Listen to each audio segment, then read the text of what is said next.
All right. I accidentally hit stop, so I'm just going to cut this into two parts. The cafeteria was much smaller than he'd expected, only housing a dozen or so tables. It had an antiseptic feel to it. There were 5 other patrons, 4 of whom were men. 2 of the men, trim and impeccably groomed, sported Air Force and Army officer's dress, while a third, more aged gentleman, who seemed to be somewhat agitated, wore an drab olive suit. The final male member of the assemblage was a tall, lanky black man in a white lab coat, whom Brian guessed to be in his early 30s.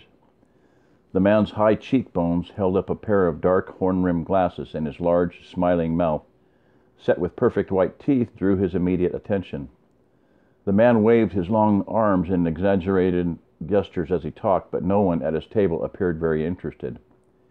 His faded jeans and designer sneakers did nothing to disguise his eccentricity.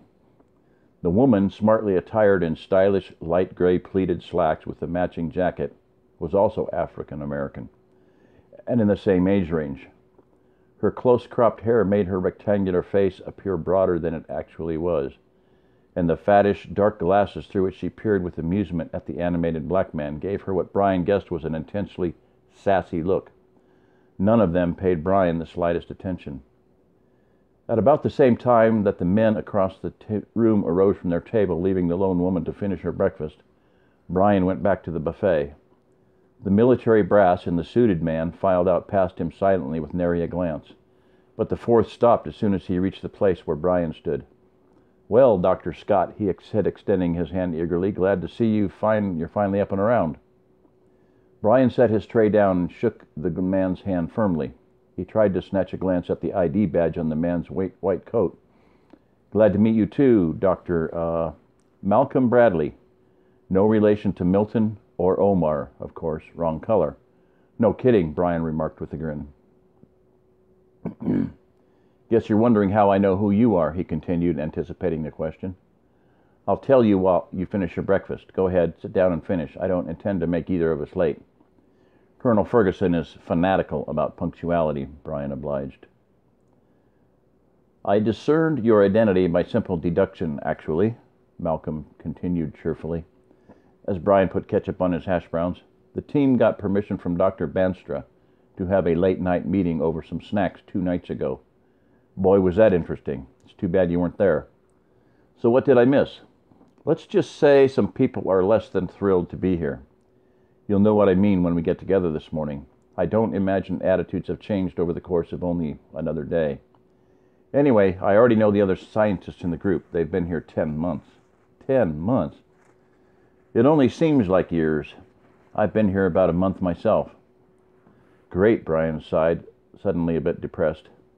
"Of the 4 non-scientists like yourself," he continued, 2 are female in gender. Dee over there seems nice enough to me anyway. Just met her. The other one is worth a second look, though. Since none of us are going anywhere soon, I hope to get lucky. Brainy babies are the best kind, if you know what I mean.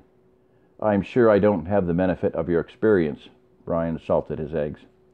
"Just wait till you see her. Thick reddish hair, bobbed to the chin, not too tall, about 5'5", and everything just perfectly proportioned, simply scrumptious. I'll try my best to stay out of your way." A perplexed look creased Malcolm's face as Brian took a sip of orange juice. "Oh, okay, I've got it. I remember your field was religion or something like that, right? I'll bet you're a minister or something. Hope I didn't offend you, man. I'll have to toe the line with 2 men of the cloth around here." "Take it easy. I'm not a priest. And what do you mean by 2? We've already got a priest on the team, man." "You're kidding. Why is that?" "Beats me. Why do we have you?" "I give up. Why?" "Oh," Malcolm grinned.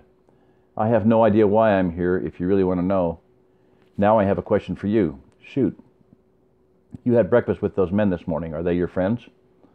"An act of desperation on my part, pure and simple. Getting any of those guys to say 2 peeps is almost impossible. They spend so much time guarding their little secrets, they think everyone outside their cabal is trying to milk them for information. It's pathetic. I guess they just don't want stimulating conversation."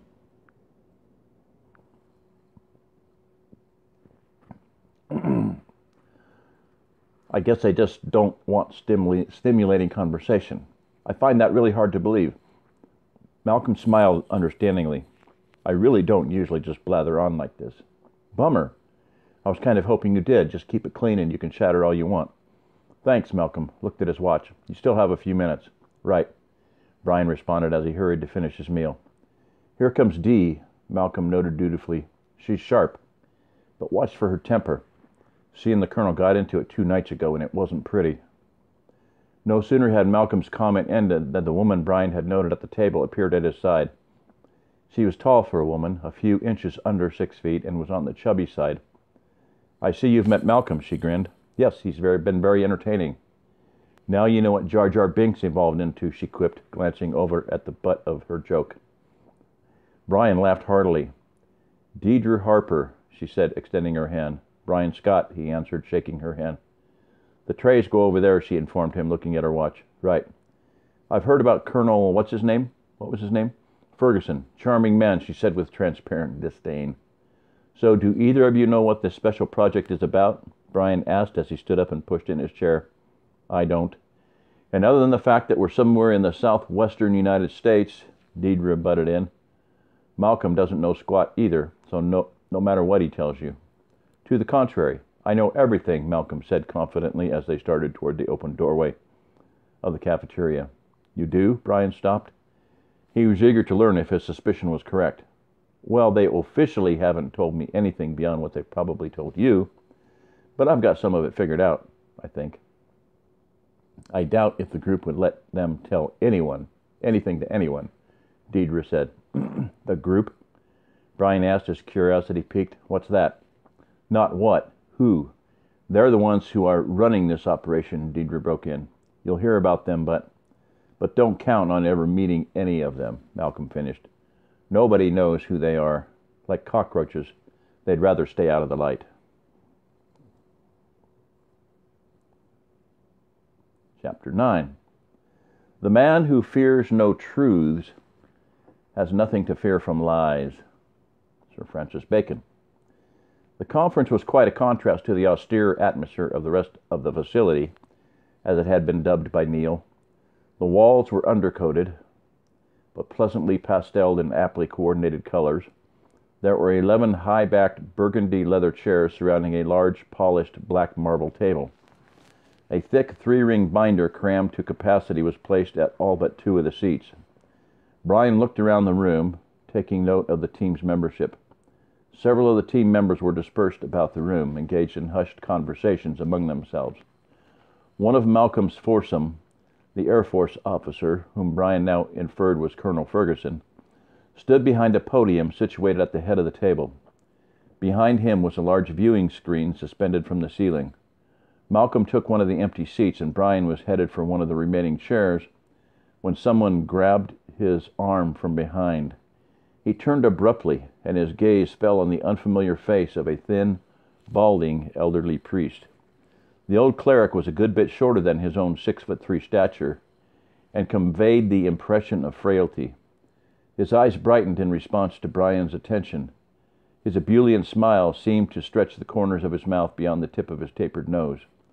Excuse me, Brian said. Were you sitting here? Not at all, Dr. Scott, the police said politely. I just wanted to meet you before we get started. My name is Andrew Benedict. It's good to meet you, Father, Brian said pleasantly and shook the priest's hand. To Brian's surprise, the grip was strong and sure. Please, call me Andrew. I've spent more years in a classroom than days in a parish. The church and my order deemed my gifts more appropriate to a life of study than pastoral ministry. Is there necessarily a difference? Brian asked good-naturedly. The priest smiled and shook his head. There shouldn't be. How refreshing to find someone with my own viewpoint on scholarship. Please call me Brian. Very well then. You know, Brian, our paths nearly crossed last November at the American Academy of Religion meeting.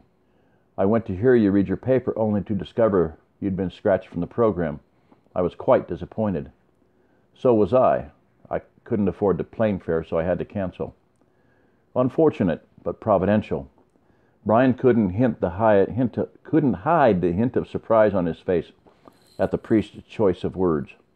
Don't look surprised. You Presbyterians aren't the only people who believe in predestination, the priest chuckled. No offense meant.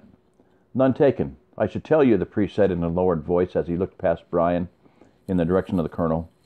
I've read your dissertation through several times.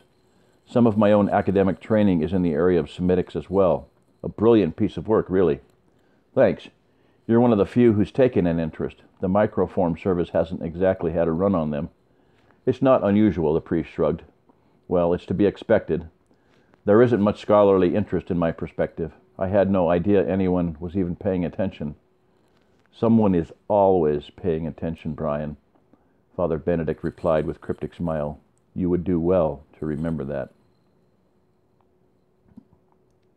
All right. End of chapter 9.